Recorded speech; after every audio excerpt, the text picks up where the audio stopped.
읽어드리는 최부식의 언론의 MZ세대 기자 임조은 기자입니다. 인터넷 신문 최부식의 언론은 언론다운 언론, 고품질, 클래스가 다른 언론을 지향합니다. 좋아요, 구독 등을 꾹 눌러주세요. 오늘 소개해드릴 글은 40대 여성 작가 오윤희의 글 윤여정처럼 멋있게 늙어가기입니다. 우리 삶을 차분하게 돌아보게 하는 내용입니다. 2년 전쯤 학창시절 언론사 시험 준비를 함께 했던 동아리 친구들을 오랜만에 만났다. 이제는 각자의 분야에서 15년 이상 경력을 쌓았지만 여전히 우리의 고민은 앞으로 뭐 해서 먹고 살까? 이거였다. 현 직장은 다니기 싫고 그렇다고 관두자니 입에 풀칠할 뾰족한 방법이 없고 게다가 평균 수명은 쓸데없이 늘어났고 나날이 오르는 물가와 애들 교육비 때문에 꼬박꼬박 월급을 받아도 돈이 입금 통장을 스치고 사라지다시피 한다. 그러니 퇴직 이후 남은 몇십 년간 뭘 해야 밥 굶지 않고 살 수 있을까? 누군가가 유튜브 채널을 만들어야 하나? 라고 이야기를 꺼냈고 어찌어찌 화제는 밀라논나 쪽으로 향했다. 이미 꽤 많은 팔로워 수를 가진 영향력 있는 유튜브 채널 운영자라는데 나는 처음 듣는 이름이었다. 운영자가 살았던 도시 밀라노의 할머니를 뜻하는 이탈리아어 논나를 합친 이름이라는 걸 보니 운영자는 할머니라고 불릴 법한 나이대 사람인 것 같았다. 집에 와서 밀라논나 채널을 찾아봤다. 짧게 자른 흰 머리를 멋스럽게 뒤로 넘긴 60대 여성이 조곤조곤 부드러운 목소리로 시청자들에게 말을 걸고 있었다. 패션 분야에서 오랫동안 활약한 사람답게 계절답게 옷 코디하는 법, 이번 가을 유행 트렌드 같은 패션 관련 팁이 유튜브 채널의 주된 내용이었지만 소소한 일상이나 구독자들의 고민 상담을 해주는 영상도 올라와 있었다. 딱히 늙은심자는 아니라서 구독까지 하진 않았지만 왜 그토록 많은 사람들이 밀라논나의 채널을 좋아하는지는 알 것 같았다. 오랫동안 쌓은 연륜과 경험에도 불구하고 권위적이지 않은 소탈한 태도, 삶에 지친 젊은 세대에게 담담한 어조로 전하는 용기와 희망의 메시지가 유튜브를 주로 이용하는 연령대 시청자들로부터 공감을 얻었을 것이라고 생각했다. 나도 오랜만에 멋있게 나이든 여성을 발견했다고 느꼈다.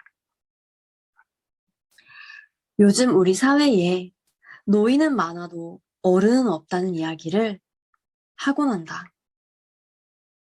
우선 나부터도 존경할 만한 어른을 꼽아보라고 한다면 머리에 떠오르는 사람이 별로 없다.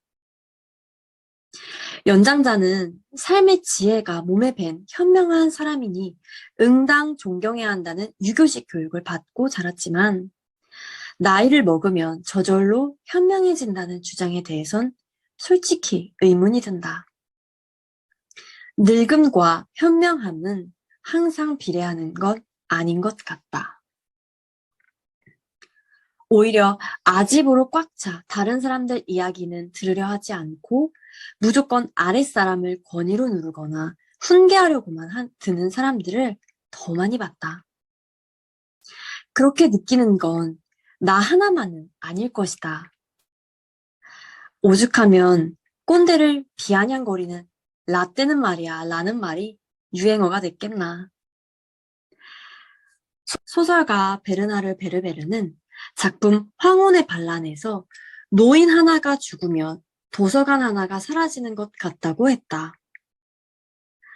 과거엔 나이 든 사람들이 가진 전문적 지식과 숙련된 기술이 사회에 꼭 필요한 요소였지만 요즘은 급격한 기술 발달 때문인지 과거의 지식과 기술은 시대에 뒤떨어진 것으로 취급받기 일쑤다. 하지만 그렇다고 해서 노인이 필요 없다는 말은 절대 아니다. 연장자가 오랜 세월 경험을 통해 터득한 삶의 지혜, 거기서 우러나오는 포용성은 분열되고 살기 팍팍한 지금 이 시대에 그 어느 때보다도 더 절실히 필요하다. 다만 그걸 가진 연장자가 우리가 어른이라고 부를 수 있을 만한 사람들이 우리 주변에 별로 눈에 띄지 않는다는 게 문제다. 올봄 영화 미나리로 한국인 최초 아카데미 여운조연상을 받은 윤여정 배우는 국내에서 윤여정 신드롬을 일으켰다.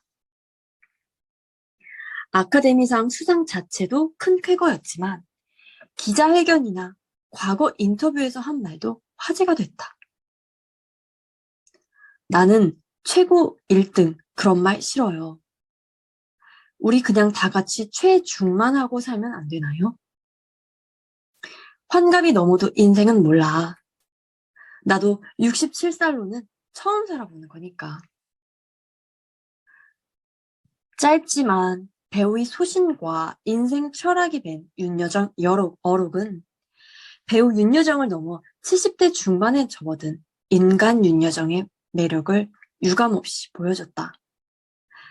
뚜렷한 소신, 할 말은 거침없이 하는 당당한 태도, 그러면서도 타인을 찍어 누르려 하지 않고 감싸 안는 여유는 내 눈에도 참 멋있게 보였다. 출판 업계에서도 책을 내면 베스트셀러가 될 사람 1위로 윤여정을 꼽으며 러브콜을 보내기에 바빴다고 했다. 많은 이들이 그토록 윤여정에게 환호했던 건 그에게서 오랜만에 존경하고 따르고 싶을 만큼 멋있게 나이 든 사람의 모습을 발견해서였는지도 모른다. 어쩌면 그를 보면서 나도 나중에 저렇게 늙어가고 싶다고 느꼈을지도 내가 그랬던 것처럼. 정소연의 소설집 너를 닮은 사람에선 철이 드는 건 자신이 살아온 세월의 무게를 온전히 견딜 수 있는 사람이 되는 것이라는 구절이 나온다. 이 말만 보면 참 단순해 보이는데 의외로 곱게 나이를 먹어가기란 어렵다. 견디기 힘든 세월의 무게를 견디기 위해 아집과 독선으로 온몸을 무장하기 십상이니까. 그런 거추장스러운 갑옷 없이 오롯이 세월의 무게를 견디면서 차곡차곡 한 살씩 나이를 먹고 곱게 늙어가고 싶다. 좋아요, 구독 등을 꾹 눌러주세요. 그리고 언론다운 언론, 최부식의 언론, 인터넷 신문 최부식의 언론으로 들어오십시오. 검색창에 최부식의 언론을 입력하면 됩니다. 좋은 하루 되십시오. 임조은 기자였습니다.